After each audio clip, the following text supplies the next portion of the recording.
आइए आज पढ़ते हैं हम मेथड ऑफ बर्थ कंट्रोल। ये जो बर्थ कंट्रोल मेथड है हमारे बुक में या सिलेबस में रिप्रोडक्टिव हेल्थ के अंदर आता है।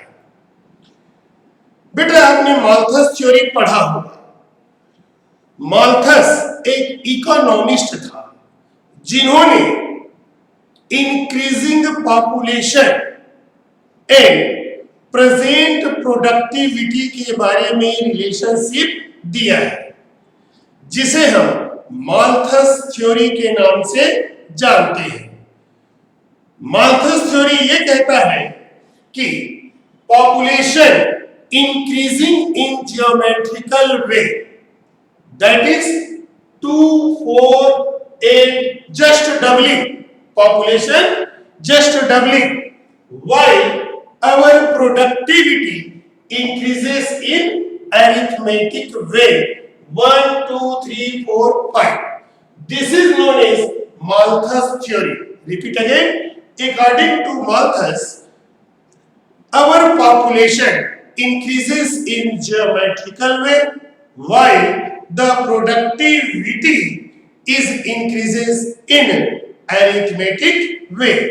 तो इस कंडीशन में लार्ज गैप क्रिएट हो जाता है और ये जरूरी हो जाता है कि इस गैप को भरने के लिए बर्थ कंट्रोल जरूरी है। मेडिकल साइंस में बर्थ कंट्रोल के लिए 3 वेज दिए गए और वो 3 वेज क्या है? फर्स्ट है to prevent fertilization, that is reaching out sperm to ovum, sperm को ओवम तक नहीं पहुंचने देना है।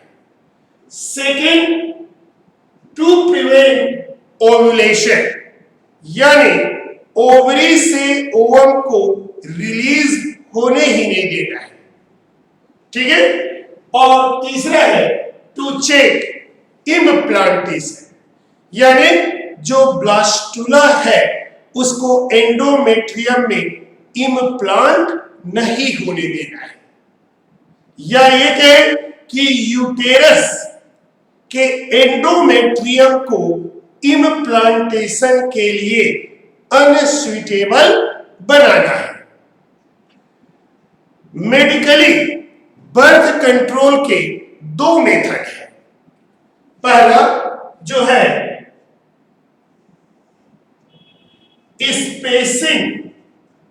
स्पेसिंग या जिसे हम कहते हैं टेम्पोररी मेथड कहते हैं। सेकेंड, टर्मिनल या परमानेंट मेथड है। स्पेसिंग और temporary method usually applied to create gap in between two child or delay in childbirth after marriage, ठीक है। तो in these 2 cases temporary methods are used or this temporary method is of following types. तो let us see, first आते हैं हम temporary method. तो temporary method used to delay in child birth और to create gap in between two childs.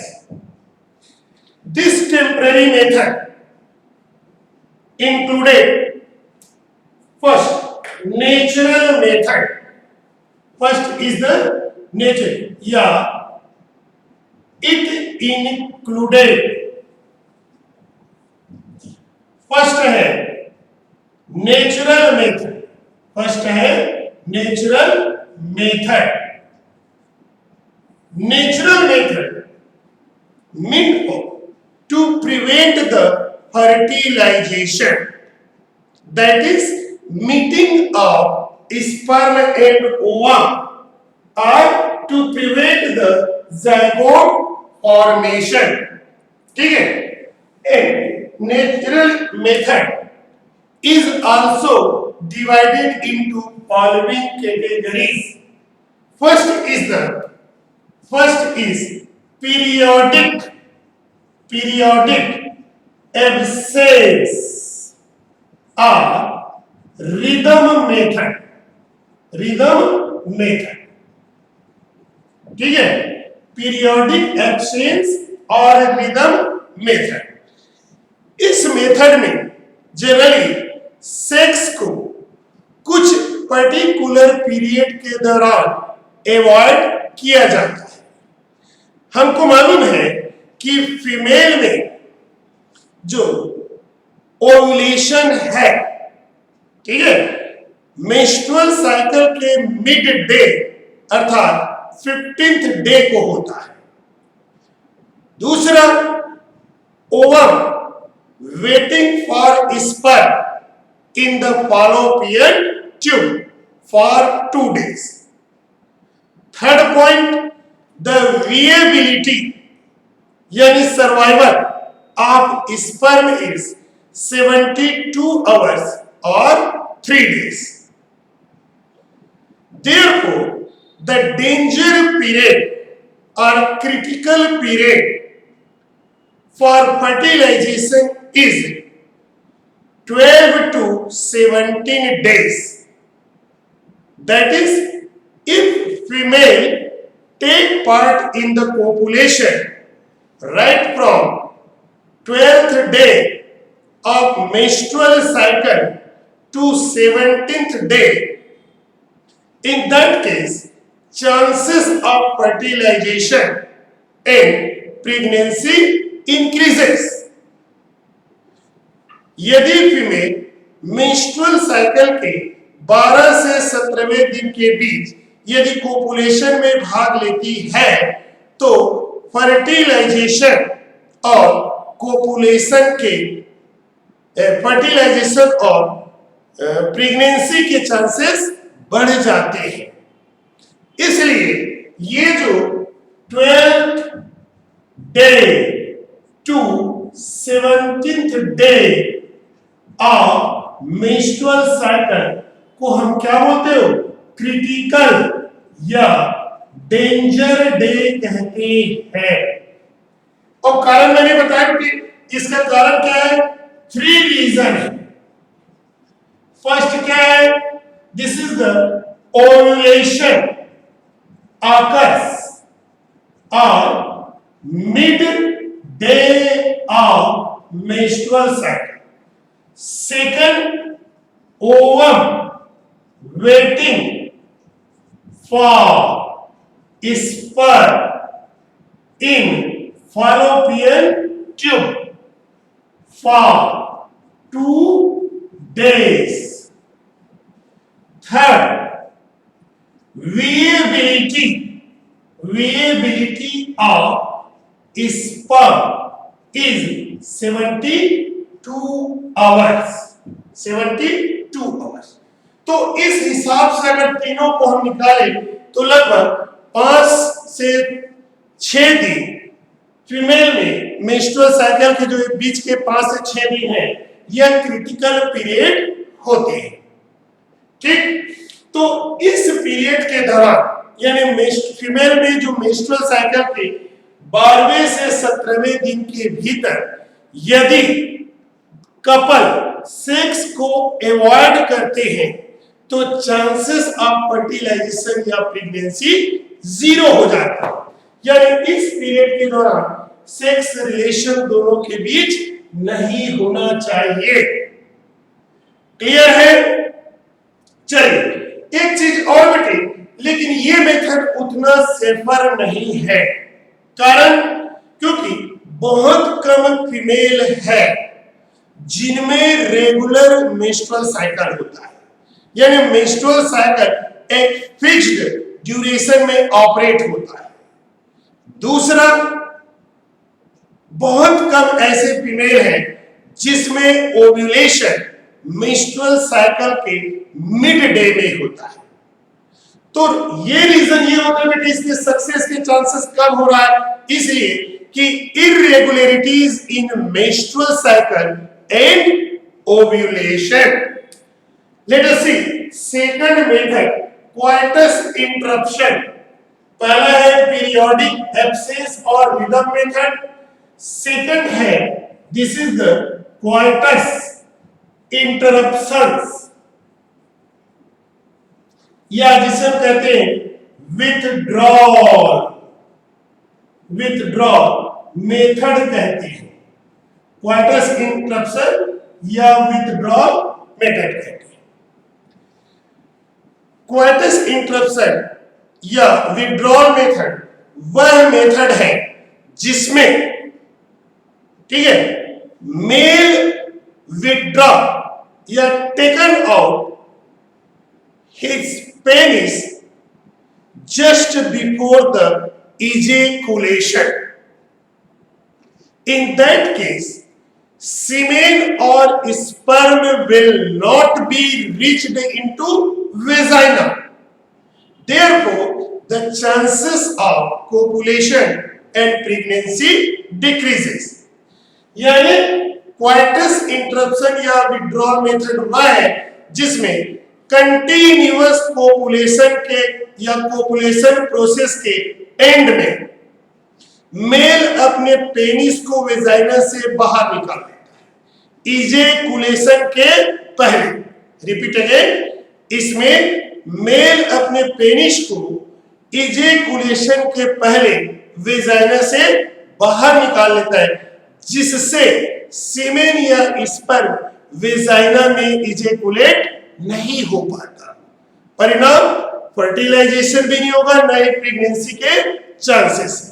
लेकिन यह भी उतना सुरक्षित नहीं है, because of some amount of semen already released into vagina before the ejaculation. Is it clear? यानी the withdrawal method may taken out its penis from what? Vagina. कैसे? Before ejaculation. ठीक है, तो इसे क्या बोलेंगे? क्वाइटस इंटरप्शन या withdraw. लेकिन ये मेथड सेफ नहीं है, क्योंकि इजेकुलेशन के पहले ही कुछ मात्रा में स्पर्म वेजाइना में जा चुके होते हैं। तीसरा मेथड है बेटे, वो है LAM है, जिसे हम लेक्टेशनल क्या बोलते हो? एमनोरिया कहते हैं। Lactational amenorrhoea. Amenorrhoea means stopping of menstrual cycle, यानी period during which no menstrual cycle, यानी वह पीरियड जिसके दौरान, यानी प्रेगनेंसी पीरियड के दौरान मेंस्ट्रुअल साइकिल नहीं होता, तो वो एमनोरिया पीरियड कहलाता है। लेकिन चाइल्ड बर्थ या पार्चुरिजन के पश्चात mother has the intensive lactation. After the childbirth or parturition, mother has intensive lactation, यानी बहुत अधिक मात्रा में मिल्क सिक्रीशन होते रहते हैं बेबी फीडिंग के अप टू 6 मंथ। तो पार्चुरिजन से लेकर 6 मंथ तक मदर में जो इंटेंसिव लैक्टेशन हो रहा है बेबी फीडिंग के लिए, तो इस पीरियड को हम लैक्टेशनल एमनोरिया कहते हैं। और इस पीरियड में जनरली FSH और LH हार्मोन का सिक्रीशन रिड्यूस्ड हो जाता है या लेवल कम हो जाता है। यानी ये जो लैक्टेशनल एमनोरिया पीरियड है चाइल्ड बर्थ से लेकर 6 मंथ तक, ठीक, इस दौरान no ovulation, no menstrual cycle, therefore it is safer for copulation, यानी इस पीरियड में प्रेगनेंसी के चांसेस नहीं होते हैं। ये तो था नेचुरल मेथड। फर्स्ट क्या था? Natural method. सेकंड आते हैं जिसे हम बैरियर मेथड कहते हैं। बैरियर मेथड कहते हैं।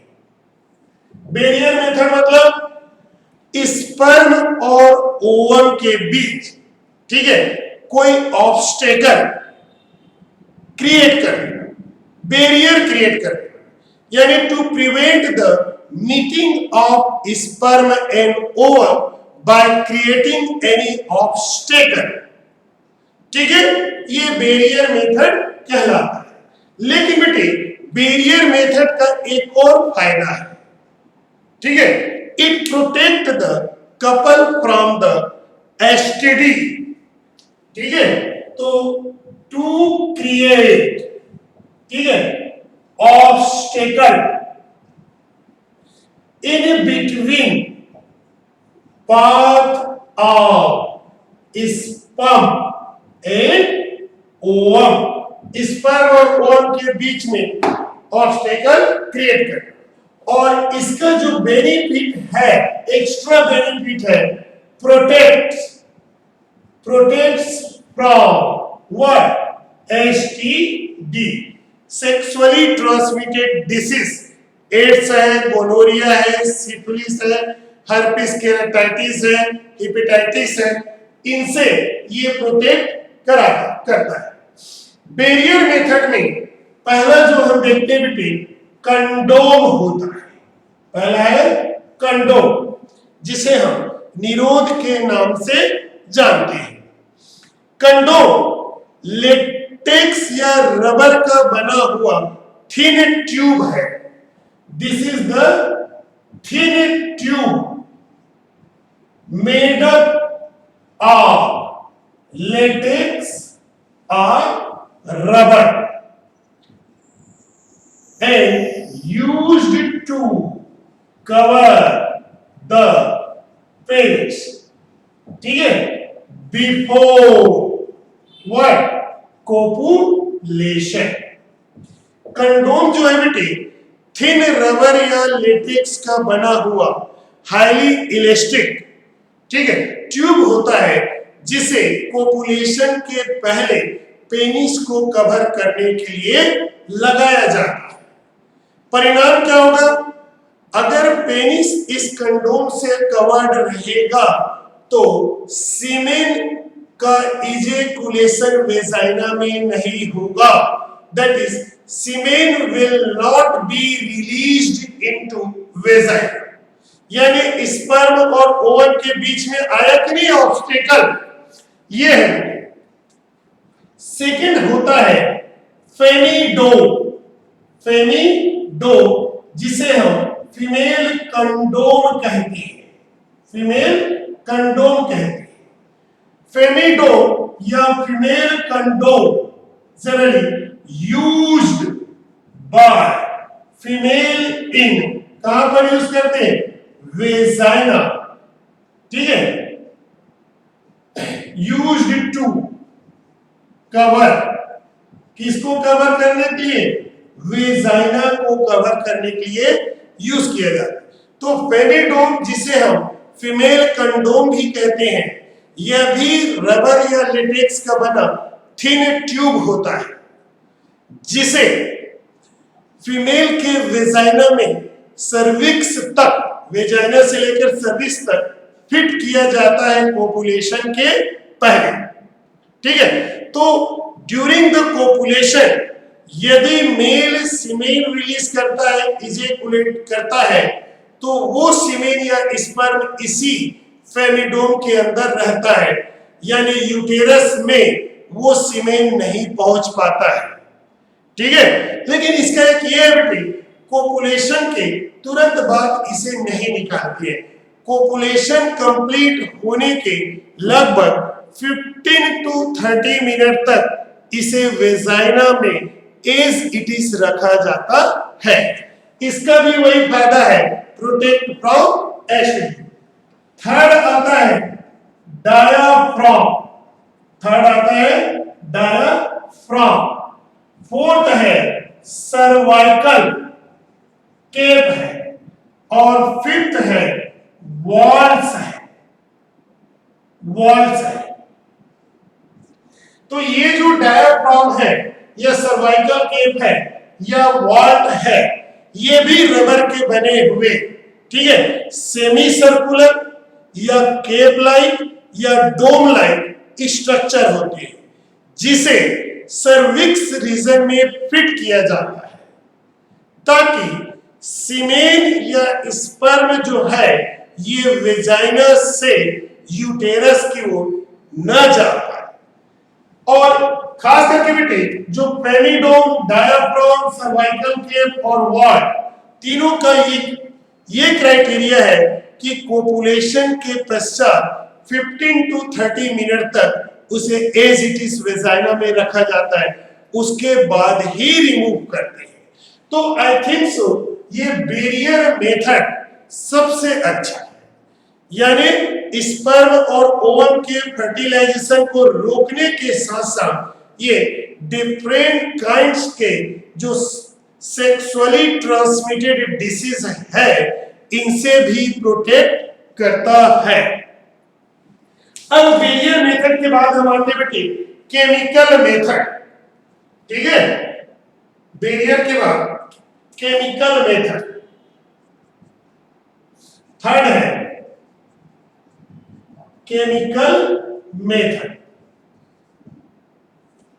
क्या केमिकल मेथड? केमिकल मेथड में वेरियस काइंड्स के ऑर्गेनिक या इनऑर्गेनिक केमिकल्स को स्पर्मिसाइडल के रूप में यूज किया जाता है, यानी स्पर्म किलर के रूप में केमिकल मेथड, या इसी को हम स्पर्मिसाइडल मेथड भी कहते हैं, ठीक है। तो इसमें बेटे वेरियस काइंड्स के जो ऑर्गेनिक इनऑर्गेनिक केमिकल है इसे कोपुलेशन के पहले वेजाइना में इंट्रोड्यूस किया जाता है या लगाया जाता है। कोपुलेशन के 15 या 10 मिनट पहले फीमेल्स के वेजाइना में इसे इंट्रोड्यूस किया जाता है या लगाया जाता है, ठीक है। फिर कोपुलेशन के समय जो भी स्पर्म वेजाइना में जाते हैं उनको ये ऑर्गेनिक इनऑर्गेनिक जो स्पर्मिसाइडल है ये उनको किल कर देते हैं। ये स्पर्मिसाइडल जो है, ठीक है, available in the form of tablets, cream, foam, jelly, paste, ठीक है। ये जो स्पर्मिसाइडल केमिकल है ये अवेलेबल है, किस फॉर्म में अवेलेबल है? टेबलेट के फॉर्म में अवेलेबल है, क्रीम के फॉर्म में अवेलेबल है, ठीक है, और पेस्ट के फॉर्म में अवेलेबल है, जेली के फॉर्म में अवेलेबल है। तो ये डिफरेंट फॉर्म में अवेलेबल है, ठीक है। फोम, FOAM, फोम फॉर्म में अवेलेबल है।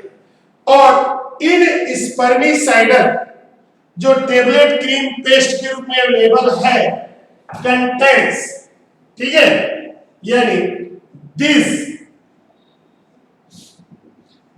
spermicidal forms contains, इसमें क्या हो सकते हैं? लैक्टिक एसिड या साइट्रिक एसिड, ठीक है। इनमें जो होते हैं लैक्टिक एसिड होते हैं, साइट्रिक एसिड होते हैं, या फिर बोरिक एसिड या जिंक सल्फेट या फिर पोटेशियम परमैंगनेट होते हैं, ठीक है। जो वेरियस काइंड्स के जो स्पर्मिसाइडल है उनमें क्या हो सकते हैं, या तो लैक्टिक एसिड होते हैं, या फिर साइट्रिक एसिड होते हैं, या फिर बोरिक एसिड होते हैं, या फिर जिंक सल्फेट या पोटेशियम परमैंगनेट होते हैं।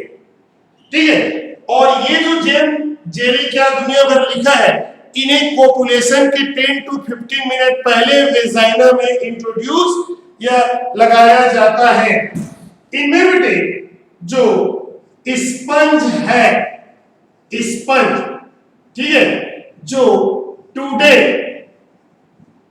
स्पंज है जिसे हम क्या बोलते हैं, टुडे कहते हैं, available in the form of tablet. Sponge या टुडे टेबलेट के रूप में अवेलेबल है, जबकि डेल्फिन डेल्फिन जो किस रूप में अवेलेबल है, क्रीम या पेस्ट के रूप में अवेलेबल है।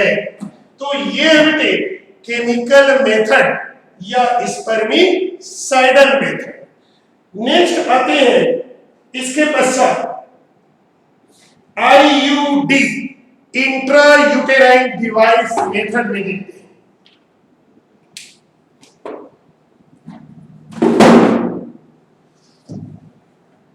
तो पहला आपने देखा natural method, second barrier method, third chemical method, fourth में आते हैं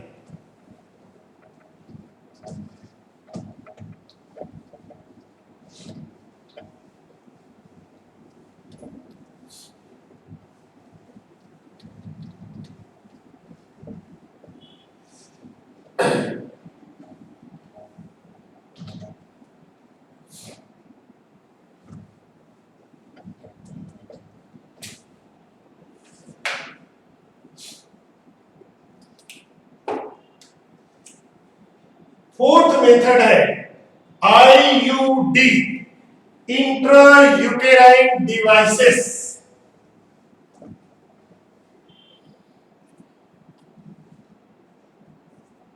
आईयूडी या जिसे कहते हैं intra uterine devices.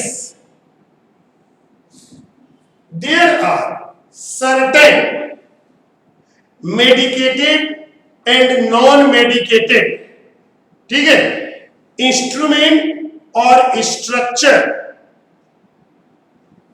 Are fitted into uterus by the experts doctor or nurses to prevent the implantation or to prevent the ovulation or to prevent the fertilization, known as intrauterine devices कहते हैं। तो certain, ठीक है, substances are structure fitted into uterus by expert doctors, expert या doctors. क्यों बेटे? Two First, prevents fertilization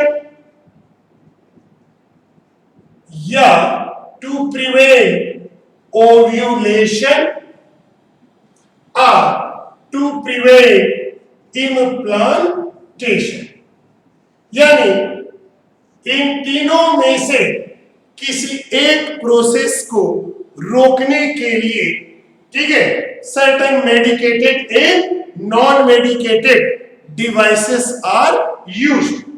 इनमें आते बेटे first non-medicated device, non-medicated devices,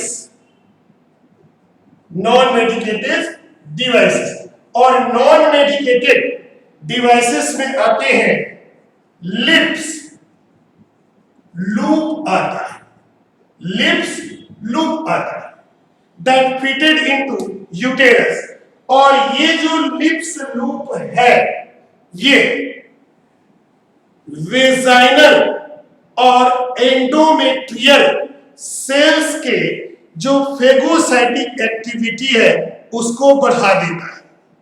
यानी यूटेरस और वेजाइना के फेगोसाइटिक सेल स्पर्म को इंगल्फ करने लगते हैं। ठीक है, यानी this is the it increases the phagocytic activity of vaginal and uterine sales.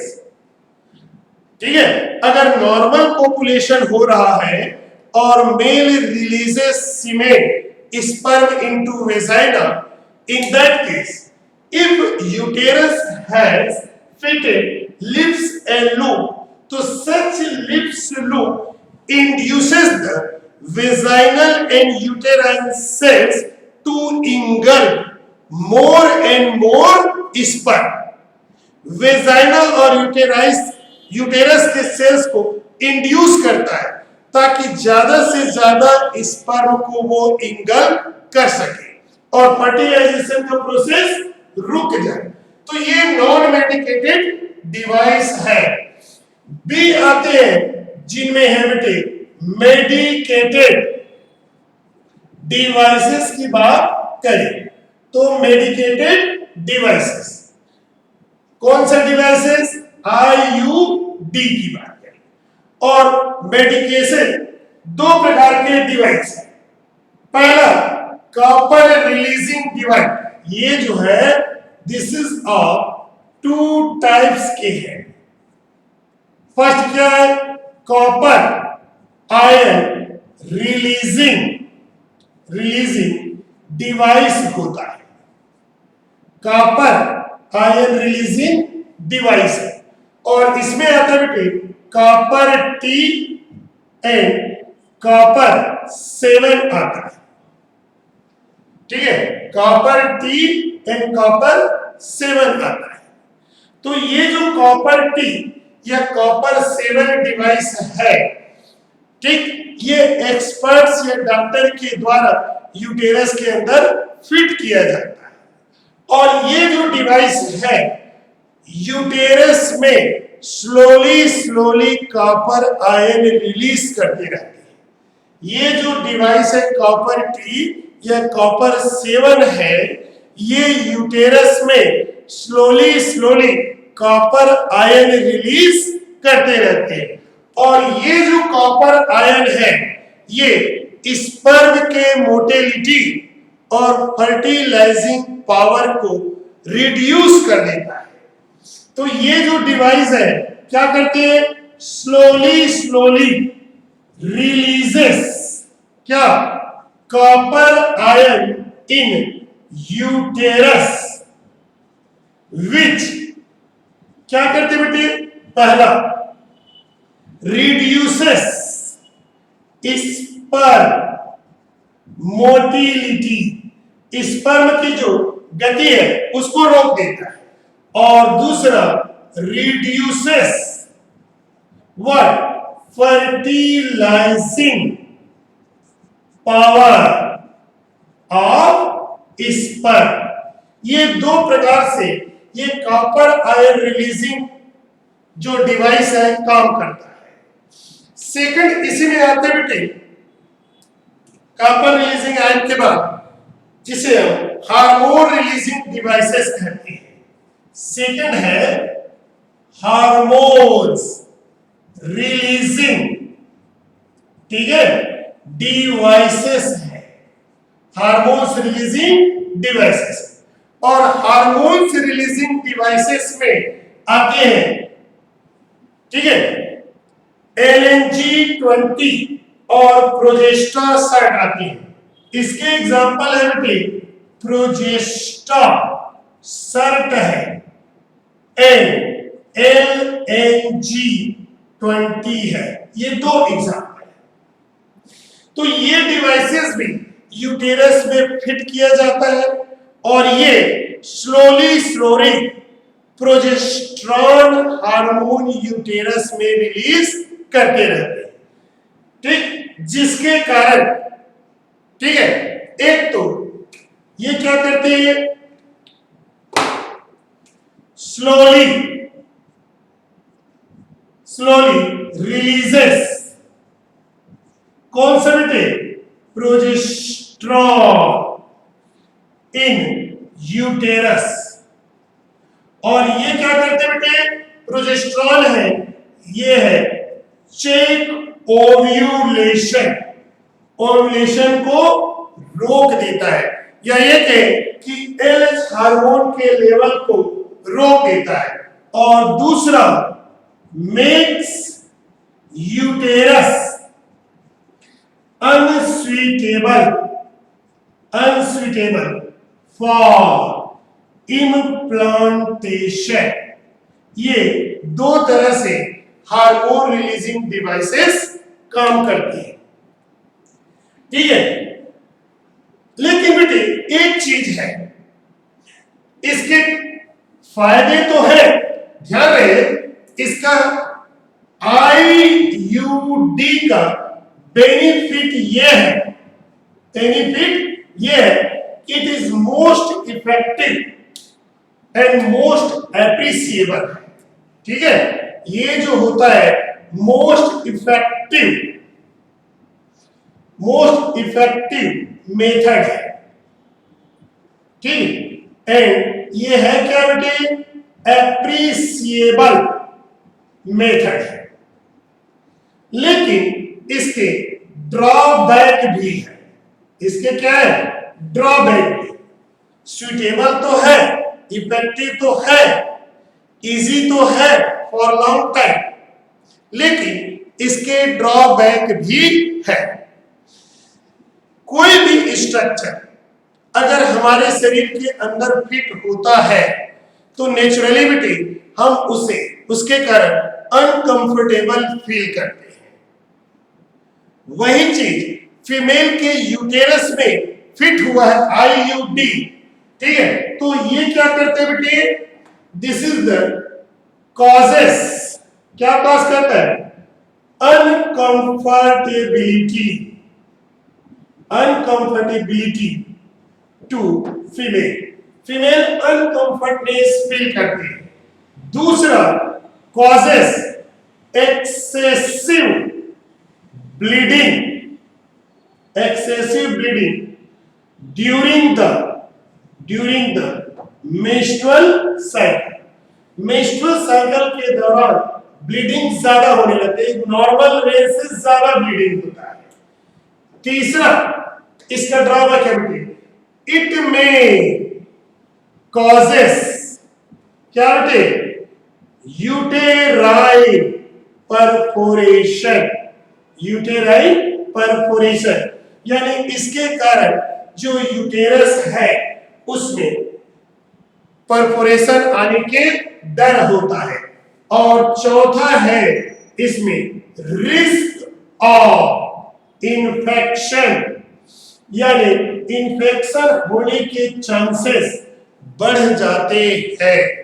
तो फायदे भी है तो उसके नुकसान भी है।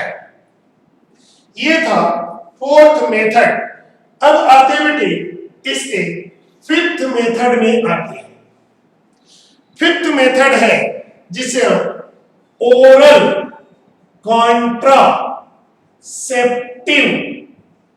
पिल्स कहते हैं, ओरल कॉन्ट्रासेप्टिव पिल्स कहते हैं।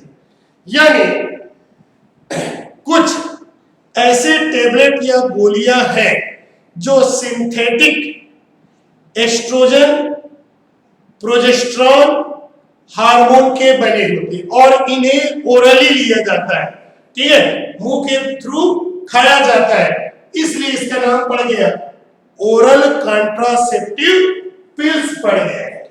और ये oral contraceptive pills generally check the ovulation, ठीक है। यहां पर टेबलेट्स है टेकन, क्या लेते हैं बेटे, ओरली लिया जाता है, इसलिए इसका नाम ओरली लिया जाता है।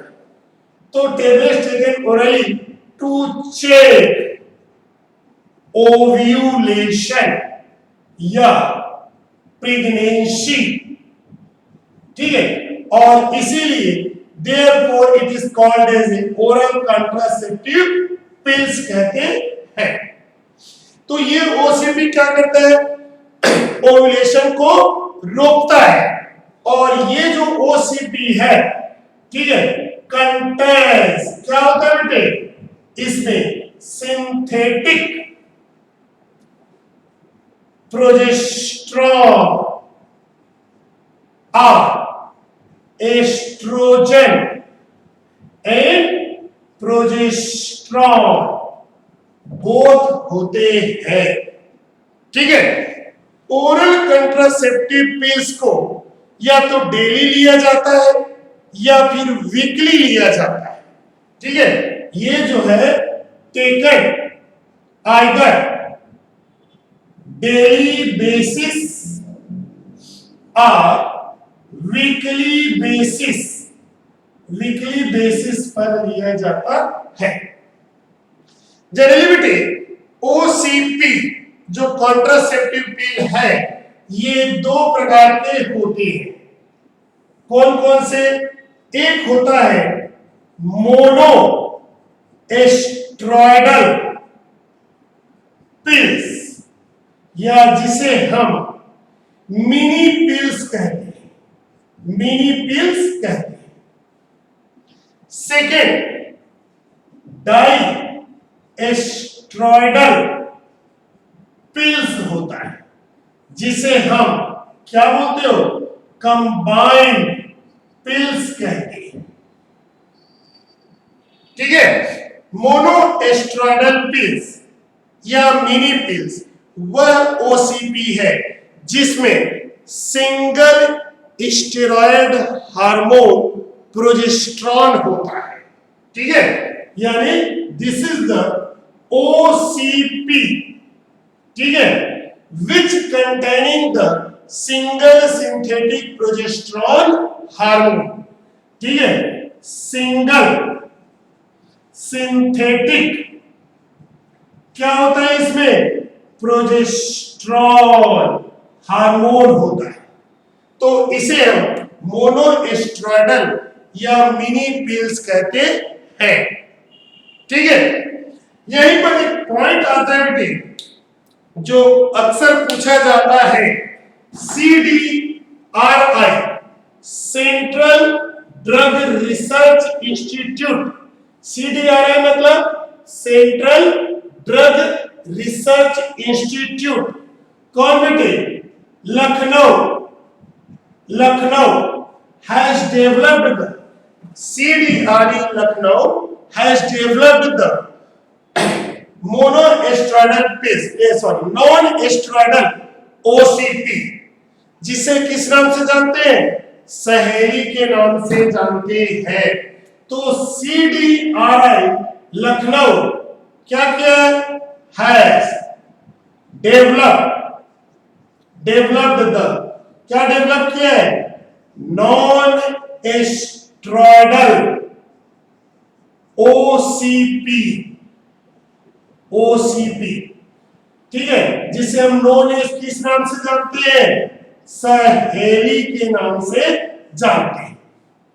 तो इसमें सिंथेटिक प्रोजेस्टेरॉन हार्मोन नहीं होता है सहेली में, तो होता क्या है, इट कंटेन्स, इसमें होता है बेटे सेंट क्रोम होता है, यानी ये क्या है, नॉन सिंथेटिक, सेंट क्रोम होता है इस सहेली में। और सहेली को बेटे जनरली वीकली बेसिस पर लिया जाता है, ठीक है, यानी सप्ताह में एक बार लिया जाता है। लेकिन इसका डोसेज देखिए, यूज देखते हैं पहले, यूजेस फॉर फर्स्ट 3 मंथ, यानी पहले 3 महीने में ठीक है, ट्वाइस इन पर वीक, ठीक है, यानी पहले 3 महीने तक सप्ताह में 2 बार लिया जाता है।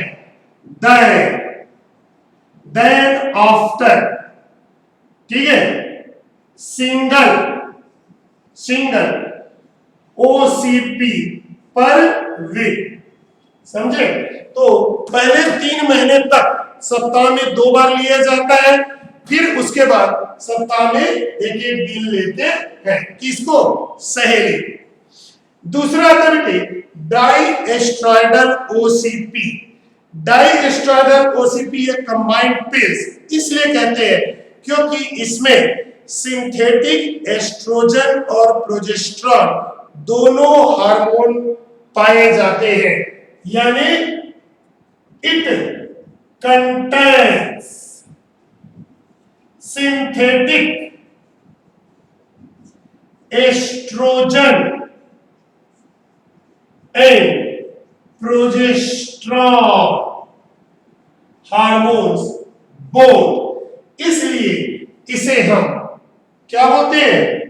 डाइएस्ट्राइडल या कंबाइंड पिल्स कहते हैं।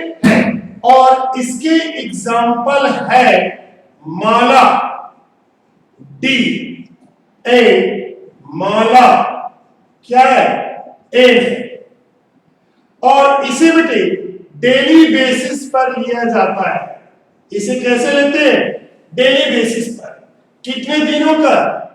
फॉर 21 डेज, ठीक है। मेंस्ट्रुअल साइकिल 28 दिन का होता है, ठीक है, और उस 28 दिन में, ठीक है, केवल 21 दिन इसे लगातार लेना पड़ता है। मेंस्ट्रुअल साइकिल के जो मेंस्ट्रुएशन फेज है, यानी फर्स्ट से लेकर 5th डे, और उसके बाद प्रोलिफेरेटिव के 2 दिन, ठीक है, इनको छोड़कर फिर लगातार 21 दिनों तक ये माला डी या माला एन या ये डाइएस्ट्राइडल ओसीपी लिया जाता है, ठीक है। और यह लेकिन बेटे ये हमको एसटीडी से नहीं बचाता है, ये भी ध्यान रखना है। अब इसके बाद आते हैं ओसीपी के बाद सबक्यूटेनियस इम्प्लांट, 2 और बच गए, और हार्मोनल इंजेक्शन।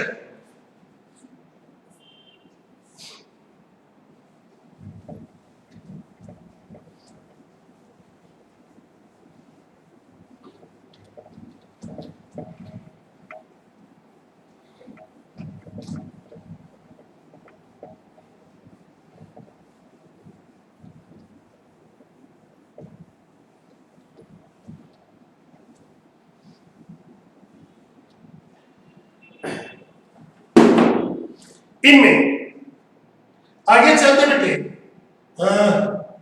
नेक्स्ट जो मेथड है 6th मेथड है।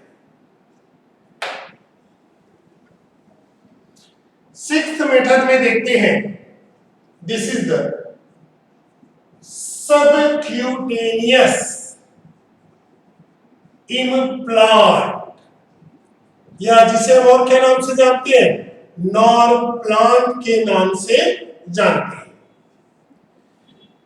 इसमें बेटे 6 माचिस के तीली की ये इस प्रकार एक वायर होता है जिससे 6 मैच स्टिक्स, ये 6 माचिस के तीली के समान कैप्सूल फिट किया जाता है या लगा होता है, और फिर इस स्ट्रक्चर को इनर आर्म में एल्बो के ऊपर स्किन के अंदर ट्रांसप्लांट किया जाता है।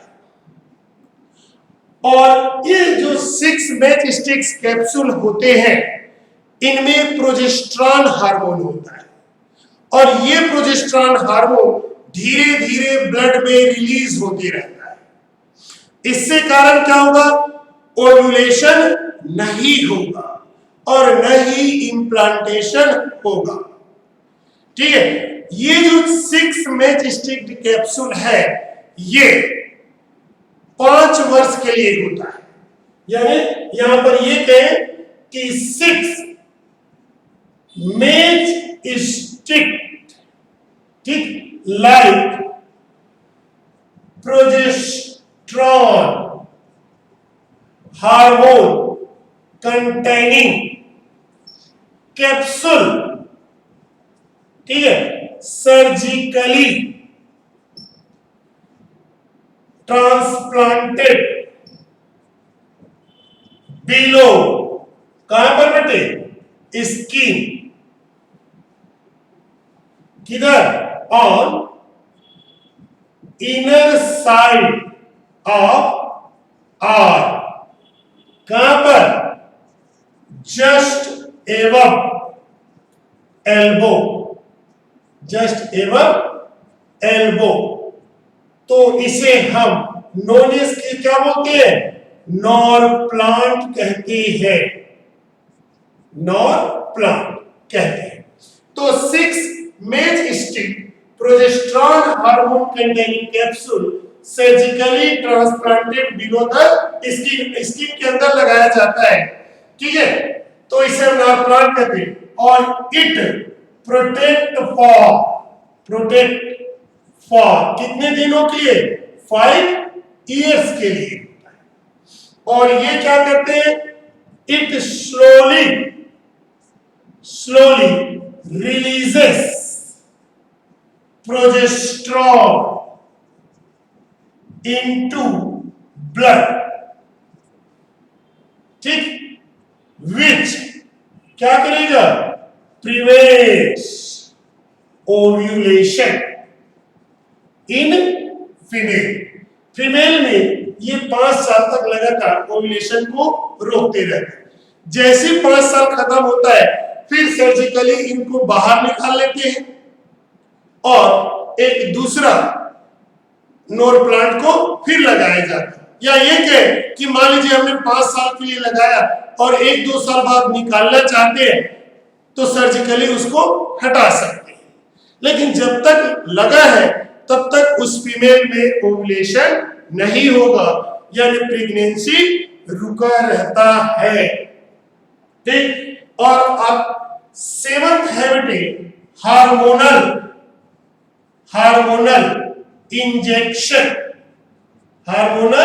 इंजेक्शंस, या जिसे हम क्या बोलते हैं, डिपो प्रोवेरा कहते हैं। हार्मोनल इंजेक्शन या डिपो प्रोवेरा कहते हैं। ये बेटे प्रोजेस्टेरॉन हार्मोन डेरिवेटिव्स सिंथेटिक होता है। ये जो है this is the synthetic progesterone derivatives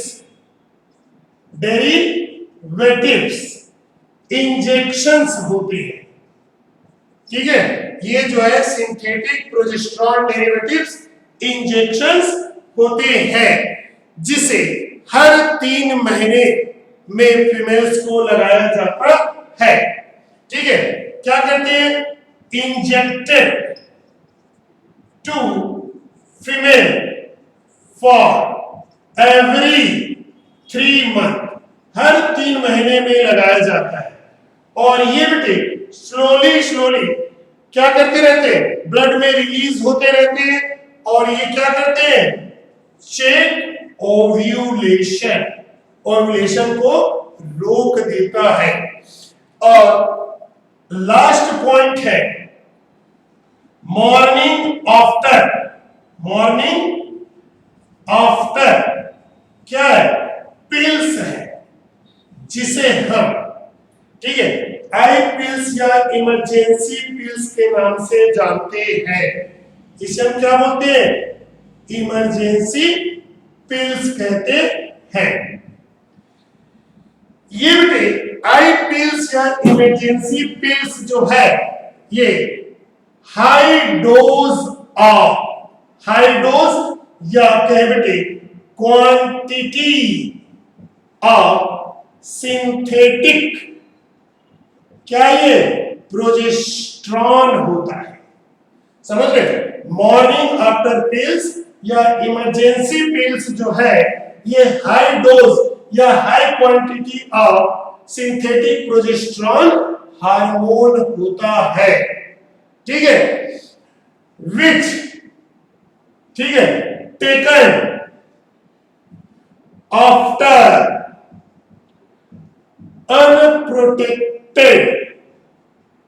unprotected intercourse to check क्या बेटे implantation, to check implantation, therefore it is known as emergency pills कहते हैं। कई ऐसे केसेस है बेटे, मान लीजिए कोई कपल है जो जिनके बीच कोपुलेशन होता है और वो अनप्रोटेक्टेड है, यानी इनमें से अभी तक जितने पढ़े हो बर्थ कंट्रोल मेथड, उनमें से किसी भी मेथड को वो अप्लाई नहीं किया है, तो उस कंडीशन में निश्चित मान के चलिए फर्टिलाइजेशन होगा। फर्टिलाइजेशन के बाद जाइगोट से मोरुला, ब्लास्टुला, गेस्टुला का फॉर्मेशन।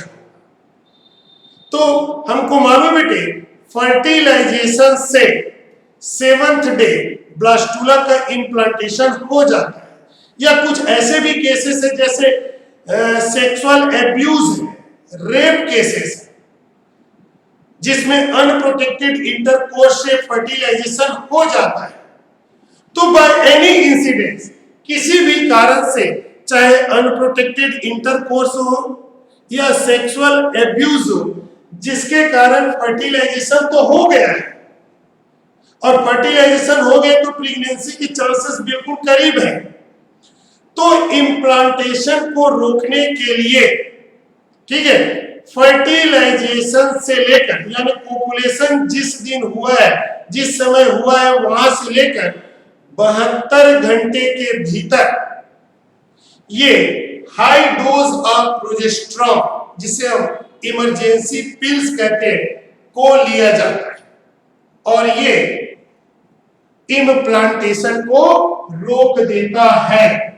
यानी ये जो है दिस इज द टू क्या लिखे, which taken after unprotected intercourse to check the implantation. ठीक है, कब? विदिन 72 आवर्स फ्रॉम, कहां से बेटे? कोपुलेशन। और इसीलिए इसे हम कॉल्ड एज क्या बोलते हो? इमरजेंसी पिल्स कहते हैं। लेकिन मॉर्निंग आफ्टर पिल्स कहना मिसनॉमर है, गलत है। और इसका एग्जांपल है अनवांटेड 72 आई पिल्स। ठीक है, ये इसके एग्जांपल है, किसके बेटे? Morning after pills. तो इतने जो पढ़े हैं 8 मेथड, ये टेम्पररी मेथड है। सेकेंड पार्ट आपने पढ़ा है बेटे टर्मिनल या जिसे हम क्या बोलते हो? परमानेंट मेथड कहते हैं। परमानेंट मेथड कहते हैं जो स्थायी रूप से प्रेगनेंसी या चाइल्ड बर्थ को रोक देता है। और इसमें 2 होता है, एक होता है ट्यूबेक्टोमी होता है, ट्यूबेक्टोमी होता है, और दूसरा क्या है? वासोक्टोमी होता है। ठीक, ट्यूबेक्टोमी किसके लिए? फॉर फीमेल, और वासोक्टोमी क्या है? फॉर मेल होता है। ट्यूबेक्टोमी में क्या करते बेटे? दोनों फॉलोपियन ट्यूब को काट कर, ठीक है, उसके कुछ सेगमेंट को निकालिए। यानी this is the surgically removal of some part of fallopian tube